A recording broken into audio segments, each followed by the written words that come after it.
سنی دعوت اسلامی ساخ صورت کا مرکزی پروگرام چل رہا ہے، جو ماہ رمضان میں پوری رات یہاں پر ہم اکٹھا ہو کر جمع ہو کر کچھ مسائل سیکھتے ہیں، کچھ درس سنتے ہیں، نعت رسول صلی اللہ علیہ وسلم سنتے ہیں، اور آخری پر ذکر دعا کی محفل ہوتی ہے اور ہمارا یہ پروگرام ختم ہوتا ہے۔ یہ سلسلہ ماہ رمضان کے ہر سنیچر کو رات 11 ساڑھے 11 بجے سے شروع ہوتا ہے اور سحری تک یہ سلسلہ جاری اور ساری رہتا ہے۔ انشاءاللہ تعالی ہر سنیچر کو اپنے دوست احباب کے ساتھ آپ لوگ کثیر تعداد میں آنے کی کوشش کریں اور اپنے دوست احباب کو زیادہ سے زیادہ لا کر خود بھی ثواب دارین کے حقدار بنیں۔ میرے پیارے آقا صلی اللہ علیہ وسلم کے پیارے دیوانوں، درس مسائل کے اندر کچھ چیزیں ایسی ہیں روزے کے تعلق سے کہ جس میں ہمارے نوجوان کشمکش میں ہو جاتے ہیں کہ اب ہم کیا کریں۔ جیسے مثال کے طور پر کوئی سحری کر کے فجر کی نماز پڑھ کے سویا اور سونے کے بعد اس کو احتلام ہو گیا، جس کو نائٹ فیل کہتے ہیں، ٹھیک ہے۔ اب وہ پریشان ہوتے ہیں کہ کیا ہمارا روزہ رہا یا روزہ ٹوٹ گیا۔ تو نائٹ فیل ہونے سے روزہ نہیں ٹوٹتا، نائٹ فیل ہونے سے روزہ نہیں ٹوٹتا۔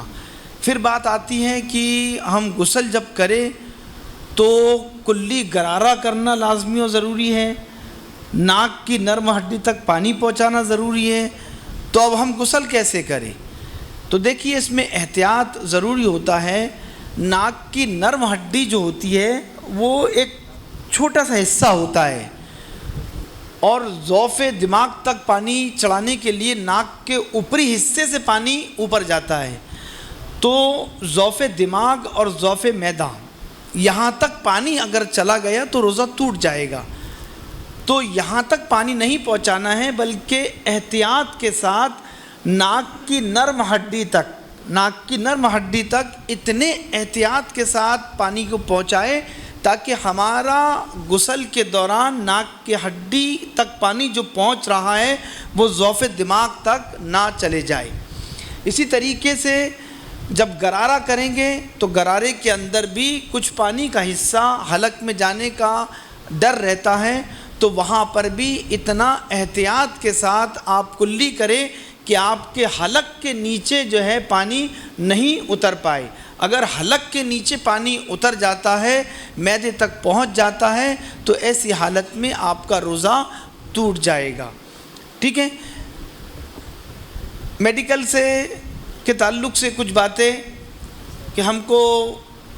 بخار آ گیا، اب ہم دوا کیسے لیں، انجیکشن لگائے کہ نہیں لگائے، بہت زیادہ الٹیاں ہو گئی، کیا ہو گئی، ٹھیک ہے۔ ابھی بھی برسوں برس سنی دعوت اسلامی کا مرکز چل رہا ہے اور مسائل آپ 12 سن رہے ہیں، لیکن اس کے باوجود بھی آج بھی یہ چیز سامنے آتی ہے اور لوگ اس میں مبتلا نظر آتے ہیں کہ ہم کو الٹی ہو گئی، کیا ہو گئی، ہمارا روزہ ٹوٹ گیا۔ آپ لوگوں کے پاس تو کم آتے ہوگے، ایز اے ڈاکٹر جب دواخانے پر ہم بیٹھتے ہیں اور لوگ دوا لینے آتے ہیں تو یہی سوال کرتے ہیں، ڈاکٹر صاحب ہم کو دوا چاہیے، ہمارے کو الٹی ہو گئی، ہمارا روزہ ٹوٹ گیا، ٹھیک ہے۔ تو الٹی کتنی ہوئی، کیا ہوئی، اس کے مسائل جو ہے جاننا بہت ضروری ہوتا ہے۔ ہمارے کرم فرما حافظ امین صاحب کے نعرہ تکبیر، نعرہ رسالت، نعرہ رسالت، حضور نگراں سنی دعوت اسلامی زندہ آباد، نعرہ تکبیر، نعرہ رسالت، یا رسول اللہ صلی اللہ علیہ وسلم۔ اب اگر خود بخود از خود الٹی اگر ہو گئی، چاہے وہ تھوڑی سی ہو، چاہے وہ بالٹی بھر کیوں نہ ہو، ایسی حالت میں آپ کا روزہ نہیں ٹوٹے گا۔ خود بخود یعنی کہ منہ بھر کے ایک دم اچانک پوری کی پوری الٹی ہو گئی، اور وہ کتنی بھی ہو، چاہے تھوڑی سی ہو چاہے زیادہ ہو، آپ کا روزہ نہیں ٹوٹے گا۔ ہاں اگر الٹی کے بعد میں منہ میں سے جو پیٹ میں سے پانی آیا تھا، اس پانی کا کچھ حصہ جو ہے وہ واپس پیٹ کے اندر چلا گیا، تو ایسی حالت میں آپ کا روزہ ٹوٹ جائے گا، ایسی حالت میں آپ کا روزہ ٹوٹ جائے گا۔ دوا کے تعلق سے آپ انجیکشن بھی لگا سکتے ہیں، باٹل بھی لگا سکتے ہیں ضرورت پڑے تو، جیسے الٹیاں بہت ہو گئی یا کسی کو جو ہے نا موشن سنداز بہت زیادہ ہو گئے، تو ایسی حالت، اور ایک تو روزہ بھی ہے، تو ایسی حالت میں آپ باٹلہ بھی لگا سکتے ہو، اس لیے کہ جو باٹل لگ رہی ہے وہ آپ کے نس کے ذریعے سے آپ کے ہارٹ میں جا رہی ہے، آپ کے دل میں جا رہی ہے، آپ کے کڈنی میں جا رہی ہے، آپ کے معدے میں پانی نہیں جا رہا ہے۔ تو ایسی حالت میں اگر کوئی ڈاکٹر آپ سے کہتے ہیں تو آپ باٹل بھی لگا سکتے ہیں۔ بہت زیادہ بخار ہے، بہت زیادہ پیٹ میں درد ہو رہا ہے، کسی قسم کی بہت زیادہ تکلیف ہے جو برداشت نہیں ہو سکتی، تو ایسی حالت میں چاہے مسلس کے اندر انجیکشن لگائے جائے، چاہے نس میں انجیکشن لگائے جائے، چاہے نس میں باٹل لگائے جائیں، وہ سب جائز ہے، وہ سب لگا سکتے ہیں، اس میں کوئی حرج نہیں ہے۔ اس لیے کہ مسلس میں،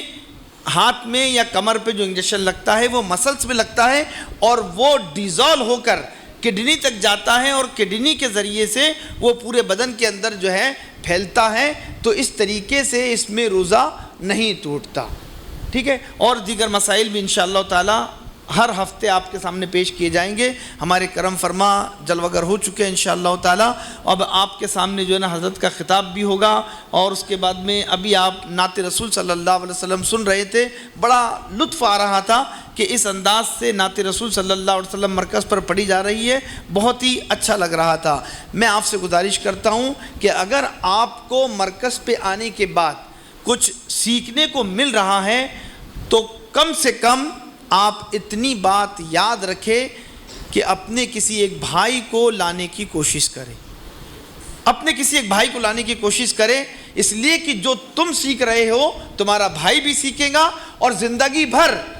اس نے وہ چیز کو، اس مسئلے کو سیکھ کر اس پر عمل کیا، تو خدا کی قسم جب تک کہ اس کی زندگی رہیں گی